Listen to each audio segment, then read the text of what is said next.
नमस्कार दोस्तों, आप सभी का क्राइम गाथा चैनल में स्वागत है। हर रोज क्राइम की सनसनीखेज कहानी सुनने के लिए आप चैनल को सब्सक्राइब कर लो। चलिए आज की पहली कहानी शुरू करते हैं। लखनऊ जिले में एक गांव पड़ता है समेरा। इसी समेरा गांव का सबसे रसूखदार और धनी जमींदार था चांदराम। उम्र करीब 55 से 56 साल। 32 एकड़ अपनी जमीन, आलीशान मकान और गांव में ऐसा दबदबा कि कोई मुंह खोलने की हिम्मत नहीं करता था। बाहर से देखो तो बड़ा नेक और धर्मपरायण इंसान लगता। मंदिर जाता, पूजा पाठ करता, गांव वालों को दान दक्षिणा देता, लेकिन अंदर से ये शख्स एक नंबर का हैवान था। चांदराम ने अपने खेतों के बीचों बीच 2 आलीशान कमरे बनवा रखे थे। बाहर से देखने में लगते थे कि मजदूरों के रहने के लिए है, लेकिन असल में इन कमरों का इस्तेमाल वो रात के अंधेरे में गांव की गरीब औरतों और लड़कियों के साथ गलत काम करने के लिए करता था। गांव के गरीब किसान उससे ऊंची ब्याज पर पैसे उधार लेते थे। जब ब्याज नहीं चुका पाते तो चांदराम उनकी बीवी या बेटियों को बुला लेता, पैसे के बदले उनकी इज्जत ले लेता। कोई बोलने की हिम्मत करता तो धमकी देता, मेरी बेटी राधा पुलिस में है, एक झटके में जेल भिजवा दूंगा। चांदराम की पत्नी थी शारदा देवी और इकलौती बेटी थी राधा देवी। राधा समेरा गांव से थोड़ी दूर जानकीपुर थाने में महिला कांस्टेबल थी। ईमानदार, मेहनती और बहुत साहसी। गांव वाले उसकी बहुत इज्जत करते थे। राधा को अपने पिता के इन काले कारनामों की जरा भी भनक नहीं थी। चांदराम का पुराना नौकर काम छोड़कर भाग गया था क्योंकि उसे महीनों से तनख्वाह नहीं मिली थी। अब चांदराम को एक नया नौकर चाहिए था। तलाश करते करते उसे मिला रोबिन सिंह। उम्र 22 से 23 साल। गांव का गरीब लड़का, लेकिन बहुत मेहनती।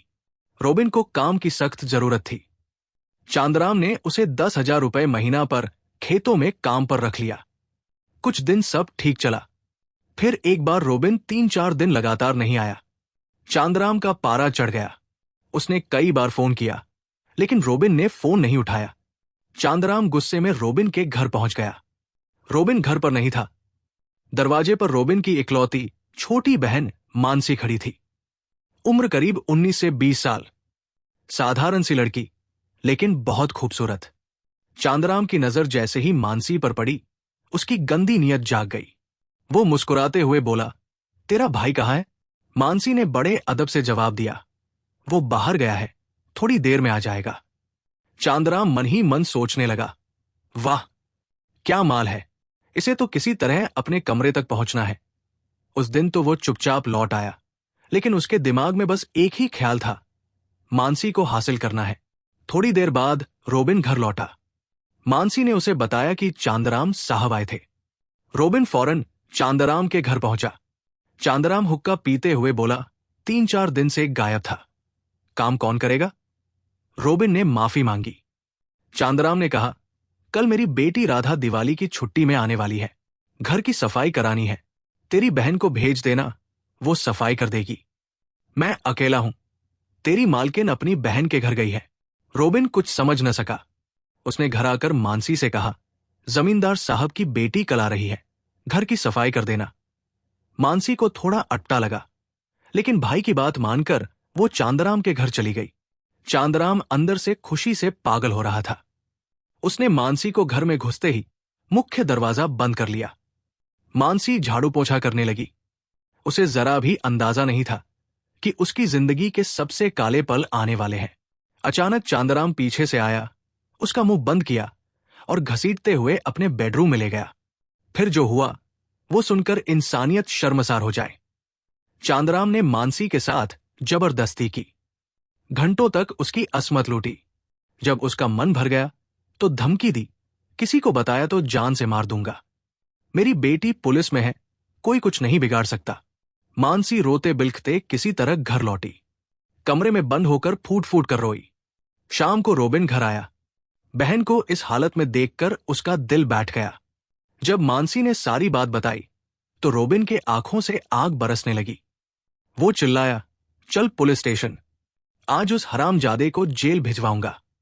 लेकिन मानसी ने रोकर कहा, नहीं भैया, उसकी बेटी पुलिस में है, पैसा पावर सब है, उल्टा हमें ही फंसा देगा। रोबिन कुछ देर चुप रहा, फिर उसने ठंडी आह भरी और कहा, ठीक है, पुलिस के भरोसे नहीं रहेंगे। जो उसने तेरे साथ किया वही मैं उसकी बेटी के साथ करूंगा, ताकि उसे भी पता चले कि बहन की इज्जत क्या होती है। मानसी पहले तो डरी, फिर उसने भी हामी भर दी। दोनों भाई बहन ने मिलकर एक खौफनाक प्लान तैयार कर लिया। अगले 2 दिन रोबिन ने कुछ भी जाहिर नहीं होने दिया। चांदराम को लगा कि मानसी ने कुछ नहीं बताया। 20 अक्टूबर 2025 की सुबह रोबिन खेत पर पहुंचा। चांदराम भी साथ चल पड़ा। उसने रोबिन से कहा, अपनी बहन को भी ले आ, काम ज्यादा है। रोबिन मन ही मन मुस्कुराया। मौका खुद चलकर आ रहा था। रोबिन अपनी बहन मानसी को साथ ले आया। मानसी के हाथ में रस्सियां थी। तीनों खेत पर पहुंचे। चांदराम ने कुछ काम समझाया और खुद अपने आलीशान कमरे में जाकर शराब पीने लगा। शाम के 4 बज रहे थे। दूर दूर तक कोई नहीं था। रोबिन ने मानसी को इशारा किया। दोनों ने हाथ में दांत, फावड़ा उठाया और कमरे की तरफ बढ़े। चांदराम शराब के नशे में धुत था। रोबिन ने पीछे से उसकी गर्दन पर दांत रख दिया और फुसफुसाया, चिल्लाया तो गर्दन काट दूंगा। चांदराम के होश उड़ गए। रोबिन ने उसका फोन छीना और उसी के फोन से राधा को कॉल किया। आवाज बदलकर बोला, राधा बिटिया, तुम्हारे पिताजी को दिल का दौरा पड़ गया है, खेत पर है, जल्दी आ जाओ। राधा उस वक्त घर पर थी। फोन सुनते ही उसके हाथ पांव फूल गए। उसने फौरन मोटरसाइकिल उठाई और 10 मिनट में खेत पर पहुंच गई। राधा जैसे ही खेत पर उतरी, उसने चारों तरफ देखा।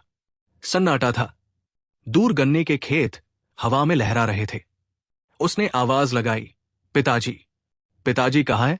रोबिन और मानसी सामने से आए। राधा ने पूछा, मेरे पापा कहाँ हैं?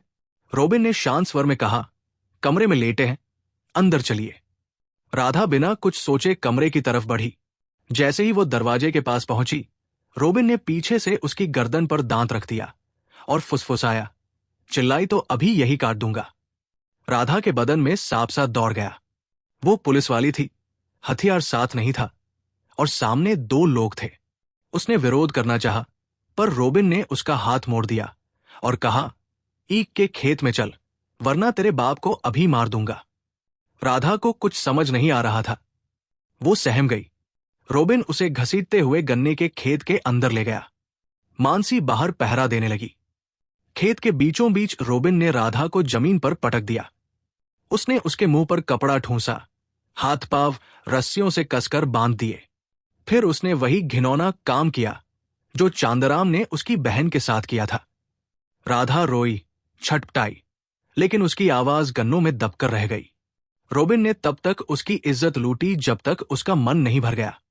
मन भरने के बाद वो बाहर निकला, जेब से फोन निकाला और अपने 2 सबसे करीबी दोस्तों विजय और मोनू को फोन किया।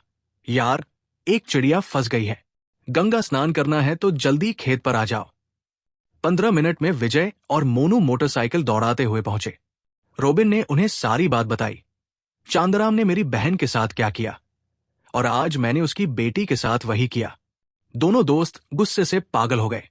रोबिन ने कहा, अब तुम भी मौज ले लो। विजय और मोनू गन्ने के खेत में घुसे। राधा की आंखों में सिर्फ आंसू और बेबसी थी। उसने मिन्नतें की, लेकिन वे हैवान थे। दोनों ने बारी बारी से उसके साथ वही जघन्य अपराध किया। राधा की चीखें गन्नों में दबकर मर गई। जब तीनों का मन भर गया तो रोबिन ने कहा, अब इन दोनों को जिंदा छोड़ना खतरा है। गड्ढा खोदो, दोनों को मारकर दफना देंगे, कोई पता भी नहीं चलेगा। तीनों ने फावड़े उठाए और खेत के एक कोने में गड्ढा खोदना शुरू कर दिया। एक गड्ढा तैयार हो गया। शाम के 5:30 बज चुके थे। दूसरा गड्ढा खोद रहे थे कि अचानक पास के खेत में पड़ोसी जमींदार राजपाल सिंह मजदूरों को लेकर आ गए। राजपाल की नजर 3 लड़कों पर पड़ी जो गड्ढा खोद रहे थे। उसे कुछ गड़बड़ लगा।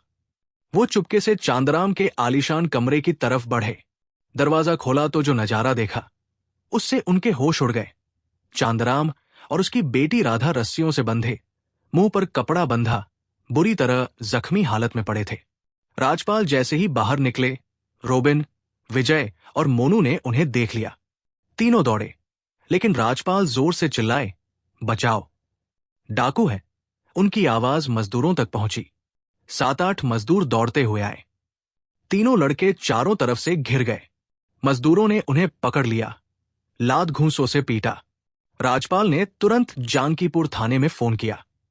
1 घंटे के अंदर पुलिस की गाड़ियां सायरन बजाती हुई पहुंच गई। पुलिस ने चांदराम और राधा को रस्सियों से छुड़ाया। राधा की हालत देखकर महिला कांस्टेबल भी रो पड़ी। थाने में जब रोबिन, विजय, मोनू और मानसी से सख्ती से पूछताछ हुई तो रोबिन टूट गया। उसने सारी कहानी कह डाली। कैसे चांदराम ने उसकी बहन के साथ बलात्कार किया, कैसे उसने बदला लिया, कैसे उसने राधा को फंसाया और कैसे तीनों ने मिलकर उसकी असमत लूटी। पुलिस ने चांदराम को भी हिरासत में लिया। पहले तो वो चिल्लाता रहा, मैं जमींदार हूं, मेरी बेटी पुलिस में है। लेकिन जब सारी सच्चाई सामने आई और गांव की कई औरतें भी आगे आकर अपने साथ हुए जुल्म की कहानी सुनाने लगी तो चांदराम की सारी हेकड़ी निकल गई। केस दर्ज हुआ। रोबिन, विजय, मोनू और मानसी पर सामूहिक बलात्कार, अपहरण, हत्या का प्रयास और आपराधिक षड्यंत्र का मुकदमा। चांदराम पर दर्जनों बलात्कार और शोषण के केस।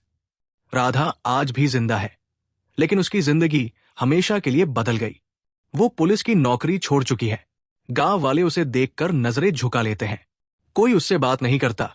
वो अपने घर में बंद रहती है। उसके पिता चांदराम जेल में है। उनकी सारी जमीन जायदाद कुर्क हो चुकी है। रोबिन और उसके तीनों साथी आज लखनऊ जिला जेल में बंद हैं। केस फास्ट ट्रैक कोर्ट में चल रहा है। सबको उम्र कैद या फांसी की सजा होने की पूरी उम्मीद है। अब आज की दूसरी कहानी शुरू करते हैं। गोंडा जिले के खरगूपुर थाना क्षेत्र में एक छोटा सा गांव है देवराहना। यही रहता था हरेंद्र वर्मा। उम्र महज 24 से 25 साल। लंबा चौड़ा, गोरा चिट्टा, हमेशा मुस्कुराता हुआ। गांव के लोग उसे प्यार से हरिया कहते थे। हरेंद्र के पिता चंद्र प्रकाश वर्मा खेती करते थे और गांव में बड़ी इज्जत थी उनकी। हरेंद्र की 3 बहनें थीं। एक बड़ी की शादी हो चुकी थी, 2 छोटी अभी कुंवारी थी। घर की जिम्मेदारी धीरे धीरे हरेंद्र के कंधों पर आ रही थी। लगभग 4 साल पहले यानी 2021 में हरेंद्र की शादी हुई थी बलरामपुर जिले के महाराजगंज तराई थाना क्षेत्र के गांव जुबली कला की उमा वर्मा से। उमा उस वक्त बहुत छोटी थी, शायद 18 से 19 साल। गांव की पुरानी परंपरा थी कि शादी तो जल्दी करा दो, गौना बाद में होगा। दोनों का गौना भी करीब 2 साल बाद हुआ। गौना के बाद उमा ससुराल आई। पहले पहले सब ठीक चला। हरेंद्र बहुत प्यार करता था उमा से। घर का हर काम करता, खेत पर भी जाता। लेकिन जैसे जैसे दिन गुजरे उमा का व्यवहार बदलने लगा। वो चुप चुप रहती, किसी से ज्यादा बात नहीं करती, न घर के काम में मन लगाती, न पति से कोई अपनापन दिखाती। हरेंद्र पूछता तो बस कुछ नहीं कहकर टाल देती। हफ्ते 10 दिन ससुराल रहती, फिर मायके चली जाती। मायके वाले भी परेशान थे कि बार बार क्यों आती है, लेकिन बेटी जो ठहरी मना नहीं करते थे। दरअसल सच कुछ और था। उमा का दिल शादी से पहले से ही गांव के एक लड़के जितेंद्र वर्मा में बस चुका था। दोनों एक ही गांव के थे।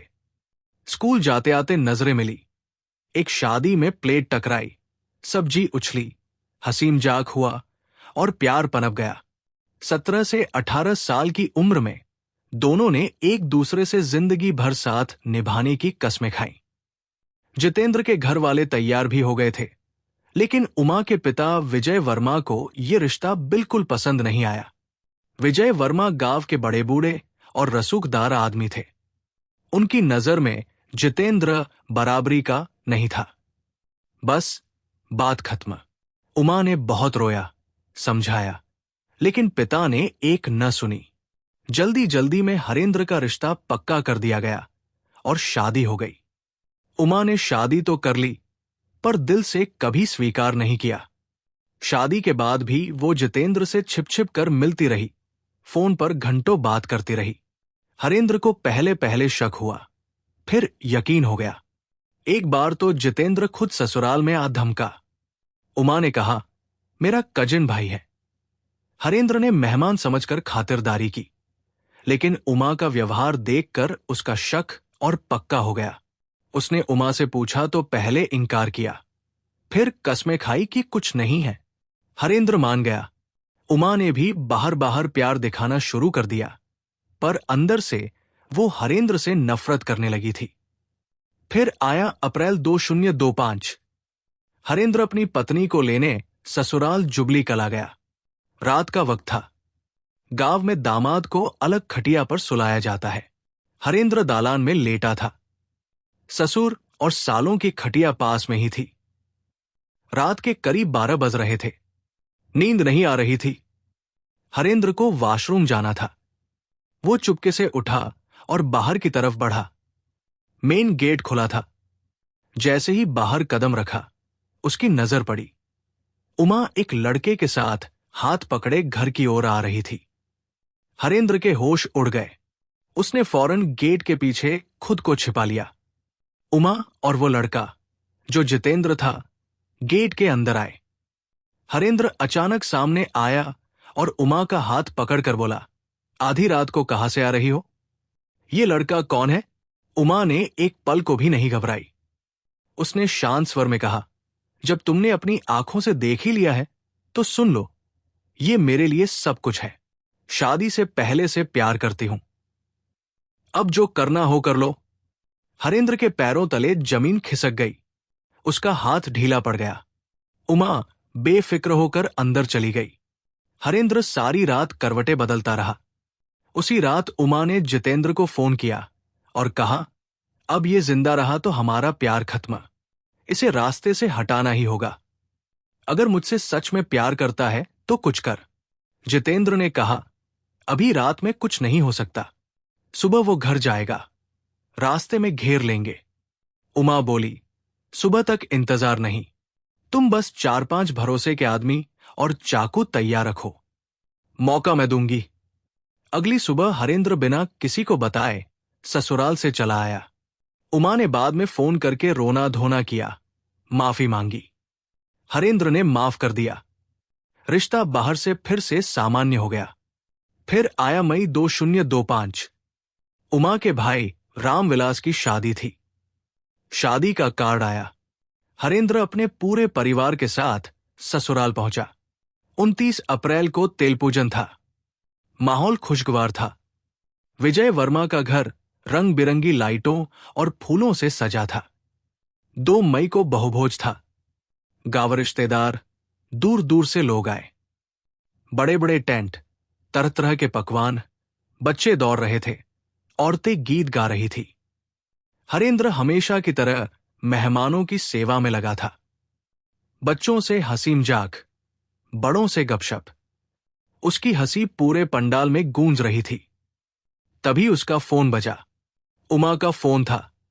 उमा ने कहा, जरा कंपोजिट स्कूल के पास गन्ने के खेत में आना, बहुत जरूरी बात है।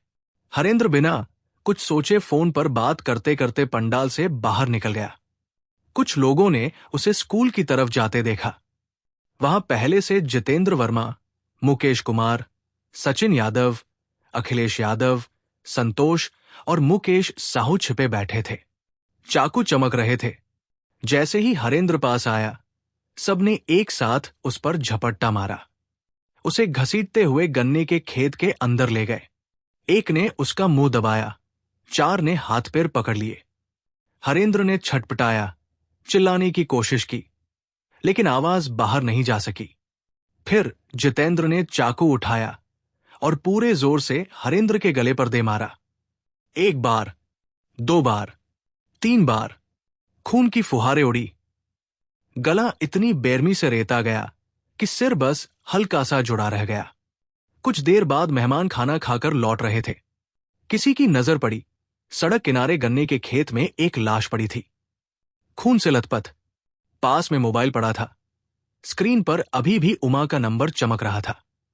खबर जैसे ही विजय वर्मा के घर पहुंची, पूरा पंडाल एक पल में सन्न रह गया। जो औरतें अभी गीत गा रही थी, उनकी आवाज गले में अटक गई। जो बच्चे दौड़ रहे थे, वो मां की साड़ी पकड़कर खड़े हो गए। विजय वर्मा खुद दौड़े। जब उन्होंने गन्ने के खेत में हरेंद्र की लाश देखी, तो उनके पैर जम गए। उनकी आंखों के सामने उनका दामाद, जिसकी हंसी अभी कुछ देर पहले पूरे घर में गूंज रही थी, अब खून के ढेर में पड़ा था। गला ऐसा कटा था कि सिर बस चमड़े के टुकड़े से लटक रहा था। चारों तरफ खून ही खून। उमा को जब पता चला तो वो जोर जोर से रोने लगी। मेरा पति, मेरा हरेंद्र, कहते हुए वो बेहोश हो गई। लोग उसे संभाल रहे थे। कोई समझ नहीं पा रहा था कि ये हुआ तो हुआ कैसे। बहुभोज का माहौल मातम में बदल गया। महाराजगंज तराई थाना तुरंत हरकत में आया। इंस्पेक्टर अखिलेश पांडे खुद मौके पर पहुंचे। हरैया और ललिया थाने की फोर्स भी आ गई। बलरामपुर के एसपी विकास कुमार फॉरेंसिक टीम के साथ घटनास्थल पर उतरे। पूरा इलाका सील कर दिया गया। फॉरेंसिक वाले एक एक चीज उठा रहे थे। खून से सने चप्पलों के निशान, गन्ने के टूटे कुचले पौधे, हरेंद्र का मोबाइल जिसकी स्क्रीन पर अभी भी उमा देवी का नाम चमक रहा था। आखिरी कॉल 7 मिनट 42 सेकंड की थी। कॉल डिटेल में साफ दिख रहा था कि हरेंद्र ने पंडाल से निकलते वक्त उमा से बात की थी और फिर कॉल कटने के बाद उसका फोन बंद हो गया। पोस्टमार्टम हुआ। रिपोर्ट में लिखा गया, गला 90% तक काटा गया, 3 गहरे वार। मौत तुरंत नहीं हुई, कुछ मिनट तक तड़पता रहा। हाथ पैर पर सुरक्षा के निशान, डिफेंसिव वुंड्स, यानी उसने बचाव की बहुत कोशिश की थी। पुलिस को तुरंत शक हुआ। यह कोई लूट या पुरानी रंजिश का मामला नहीं है। यह कोई बहुत करीबी ने किया है। अगले ही दिन सुबह सुबह स्वाट और सर्विलांस टीम उमा के पीछे पड़ गई। उमा उस वक्त अपने मायके में थी। पुलिस उसे हिरासत में ले आई। पहले तो वो रोती रही, मुझे कुछ नहीं पता, मैं तो घर में थी।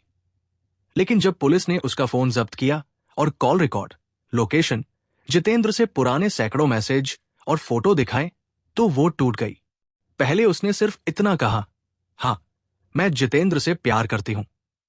फिर जब पुलिस ने दबाव बढ़ाया तो उसने पूरा कबूलनामा दे दिया।